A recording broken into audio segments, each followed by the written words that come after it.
The United States has eased a number of trade restrictions with Cuba, in President Barack Obama's latest attempt to bypass the U.S. Congress's economic embargo on the island. American companies are now allowed to lend money to Cuban entrepreneurs and to invest in infrastructure projects.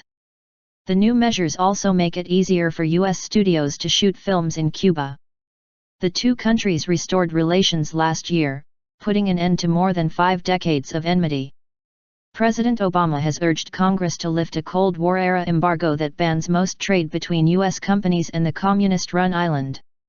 Congress has ignored his pleas, but over the past year the U.S. government has announced several measures to encourage trade and a normalization of relations between the two old foes. Benefit the Cuban people. The latest measures were announced by the U.S. Commerce Department on Tuesday and came into force on Wednesday. The key difference between this announcement and earlier efforts to ease trade with Cuba by the Obama administration is that this time the new rules will apply to trade with Cuban government agencies.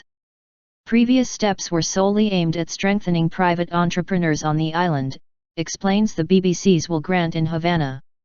The easing of export restrictions will apply on a case-by-case basis in areas which directly benefit the Cuban people, said Commerce Secretary Penny Pritzker. He cited disaster preparedness, education, agricultural production, food processing and public transportation. The measures also lift further restrictions on Americans traveling to Cuba, making the current ban on tourism more difficult to enforce. The embargo has been in place since 1960 and remains a contentious issue in relations between Cuba and the U.S.